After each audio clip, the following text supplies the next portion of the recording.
नमस्ते, मेरा नाम निकिता है और आप देख रहे हैं समाचार टॉक्स। इस समय हमारी मौजूदगी जंतर मंतर पे है और आप देख सकते हैं नीट सत्याग्रह बैनर तले स्टूडेंट जो नीट के स्टूडेंट हैं वो प्रोटेस्ट कर रहे हैं। हम इनसे बात करने हम इनसे जानने की कोशिश करेंगे कि आखिर इनकी डिमांड्स क्या है। क्या नाम हुआ आपका?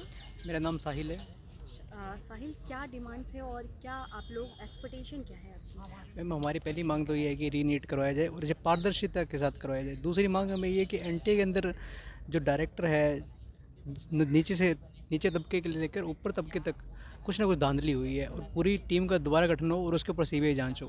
पूरी टीम की। अच्छा, ये सत्याग्रह आप लोग कर रहे हो, ये कब तक करोगे और क्या लगता है कि सरकार आपको कब तक यहाँ पे बैठने की इजाज़त दे सकती है? देखो, नई नवेली दुल्हन बनी है भारत के अंदर। जो सरकार बनी है उसको इस तरफ युवाओं की तरफ पहला उनका प्रायोरिटी होनी चाहिए, युवाओं की तरफ ध्यान देना चाहिए। दर बदर रोज़ के रोज़ नए नए एग्ज़ाम हो रहे हैं, सबके अंदर धांधली हो रही है, सब रिलीज़ हो रहे हैं पेपर। तो उसके ऊपर गवर्नमेंट को कुछ ना कुछ एक्शन लेना चाहिए। अगर ऐसा ही चलता रहेगा तो युवाओं के भविष्य के लेकर कोई बाउंडेशन नहीं रहेगी। अच्छा, क्या लगता है कि जिस तरीके से एनटीए का कहना है कि नहीं एग्ज़ाम में ट्रांसपेरेंसी रखी गई है, आपको जी, नहीं लगता है कि ऐसा हुआ है? गेस मार्क को लेकर के काफ़ी बातें बन रही है। देखो, मैं कभी चोरी करूँगा तो मैं कभी ये नहीं बोलूँगा कि मैंने चोरी की है। हम्म, इसी बात से मुद्दा साफ है। चोर कभी नहीं बोलेगा कि मैंने चोरी की है। हम्म, तो एनटीए ने धांधली की है। अगर नहीं की तो वो एक नई टीम बनाए और उसके ऊपर जांच करवाएं। हम तो नहीं बोल रहे एनटीए ने धांधली की है, एनटीए के लोगों ने की है। जो कमेटी के अंदर लोग हैं उन्होंने कुछ ना कुछ तो किया है। ये जंतर मंतर पे आप लोग कब तक बैठोगे? हम इसका ये अनंत काल तक है, जब तक हमें न्याय नहीं मिलेगा। जब तक न्याय। जी अच्छा, अगर आप लोगों को सरकार इग्नोर करती है, आप लोगों पे ध्यान नहीं देती है, तो फिर आप लोग क्या करोगे? मैम, देखो, 24 लाख स्टूडेंट है, 24 लाख स्टूडेंट के 24 लाख परिवार का सवाल है। और ये आप लेके बैठे हुए हो कि वी वांट जस्टिस रीनेट, नहीं मांगते किसी से, हम भीख। अपना मांगते हैं जी हक। तो ये क्या है? मैम, भारत के अंदर सभी को प्रोटेस्ट करने का अधिकार है और हम प्रोटेस्ट कर रहे हैं। हम अपने हक मांग रहे हैं, हमारा अधिकार है। हमारे पास दो प्रायोरिटी है। गवर्नमेंट हमें बोल देगी या तो आप पढ़ो और अपनी रैंक लेके आओ। दूसरी प्रायोरिटी है कि आप पैसे लाओ और सीट का अमाउंट फिक्स कर दो, इतने में आपको इतनी सीट मिलेगी, हम पैसे कमाएंगे और अपनी सीट ले लेंगे। बात मुद्दा साफ है। ठीक है, आपका क्या नाम हुआ? मेरा रामनिवास बिश्नोई है। आप किसी के गार्जियन हो? नहीं, मैं एनएसयूआई से हूँ। एनएसयूआई से हो? क्या आप लोगों की डिमांड्स क्या है? हमारी डिमांड सीधी सीधी मैम रीनीट की है। हम्म, उसके अलावा हम किसी चीज़ के लिए तैयार नहीं है। बच्चे बैठे हैं धरने पे, हम इनके सपोर्ट में यहाँ पे हैं। आप हरियाणा से हो? नहीं, मैं राजस्थान से हूँ। राजस्थान से जी। हो? हर जगह आजकल पेपर लीक के मामले आते रहते हैं, उस पर स्टूडेंट्स का क्या पॉइंट है? स्टूडेंट बेचारा मेहनत करता है।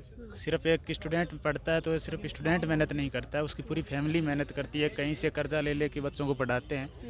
इतने महंगे महंगे कोचिंग है, कोटा वगैरह सीकर जैसी जगह पे दूर दूर के बच्चे, यूपी बिहार के और अलग अलग जगह से पूरे इंडिया के बच्चे आके कोटा में कोचिंग करते हैं। इतने महंगे कोचिंग होते हैं। इसके बाद अगर इस तरह से पेपर लीक होता है तो उन बच्चों के नहीं, उन बच्चों के परिवार के साथ भी खिलवाड़ हो रहा है। ठीक है, थोड़ा उन्हें बुला देंगे आप। आपका नाम क्या हुआ? रॉबिन। आप स्टूडेंट हो या आपने एग्ज़ाम दिया है? नो, मैं आईआईटी दिल्ली से हूँ। एक्चुअली जो हर्ष दुबे है वो हाँ। मेरा भाई है, ओके, मतलब आप बेस्ट फ्रेंड भी है। ठीक है, तो क्या उसी के साथ डिमांड्स हैं और क्या सोच के आप लोग यहाँ पे बैठे हो? बस मेनली तो हमारी जो फर्स्टली डिमांड है वो रीनीट की है। रीनीट मतलब इसलिए चाहते हैं क्योंकि जो बच्चे पैसे दे करके या कुछ धांधली कर करके ऊपर गए हैं, तो ये यदि रीनीट होता है तो वो एग्ज़ाम में ऑटोमेटिकली बाहर हो जाएंगे। और जो इंटेलिजेंस स्टूडेंट्स हैं तो वो तो रीनीट इसीलिए चाह रहे हैं कि हम तो दे सकते हैं, मतलब पेपर वो तो बाद में भी रैंक अपना अच्छा ला सकते हैं, तो इसीलिए बस रीनीट। ये आप जो लेके बैठे हुए हो कि मोदी जी क्या 24 लाख छात्रों के भविष्य की कोई कीमत नहीं, इससे क्या कहना चाहते हैं? इससे हम कहना चाहते हैं कि एनटीए सरासर बहुत टाइम से, जब से इस्टेब्लिश हुआ है तब से ही वो घोटाले पे घोटाले करता आ रहा है। क्या उस पर कोई भी अभी तक जांच बिठाई गई है? नहीं। तो मोदी जी से हम यही विनती करते हैं कि एनटीए की निष्पक्ष जांच हो सीबीआई के द्वारा, जिसके बाद बच्चों को अपना अधिकार मिले। अगर रीनीट नहीं होता है तो फिर इस पे स्टूडेंट्स क्या करेंगे? स्टूडेंट्स क्या करेंगे? कोई नहीं मैम, फिर आने वाले टाइम में कुछ नहीं होगा। यूपीएससी में भी ऐसी होगा, एडवांस में भी ऐसी होगा, हर जगह ऐसी होगा। फिर क्या होगा देश का। सत्याग्रह कब तक करोगे आप लोग? जब तक बच्चों को इनको इंसाफ नहीं मिल जाता, इन बच्चों का जब हक तक नहीं मिल इंसाफ जाता। नहीं मिल जाता, बिल्कुल तब तक आप यहीं बैठोगे? बिल्कुल। और अगर सरकार की तरफ से आप लोगों को यहाँ से उठाने की या हटाने की आदेश दी जाए तो फिर क्या करोगे? आप लोग कहाँ जाओगे? नेक्स्ट स्टेप क्या रहेगा आप लोगों का? कोई नहीं मैम, बताइए, अब सरकार यदि इन बच्चों के ऊपर भी अत्याचार करेगी तो फिर इस देश को कोई नहीं बढ़ा सकता है। इस तरीके से डेवलप कंट्री नहीं बन सकता हमारा देश। कि ये 12th क्लास के बच्चे पास आउट होने के बाद ये प्रोटेस्ट करने आ रहे हैं, यही हमारे देश की बड़ी सोचने वाली बात है कि इन बच्चों को जो एम्स तक के डॉक्टर्स के लायक है, मतलब ये इतना अच्छा रैंक आ रहा है इनका, और ये लोग आज जंतर मंतर पे यहाँ पे प्रोटेस्ट कर रहे हैं, तो ये बड़ी सोचने वाली बात है।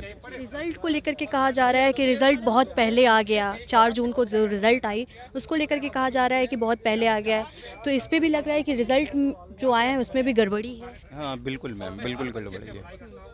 क्या कहना चाहेंगे आप सरकार को? सरकार को बस यही कहना चाहेंगे कि जल्द से जल्द इस पर कोई फैसला लिया जाए और सुप्रीम कोर्ट इस पे कोई अच्छा फैसला दे और रीनीट एग्ज़ाम तैयारी दोबारा करें। यहाँ पे जंतर मंतर पे तमाम स्टूडेंट मौजूद हैं जिनका कहना है कि रीनीट एग्ज़ाम फिर से होना चाहिए, यानी नीट का एग्ज़ाम फिर से हो और ट्रांसपेरेंसी के साथ हो। फिलहाल आपको ये रिपोर्ट कैसा लगा आप हमें कमेंट करके ज़रूर बताएं। शुक्रिया।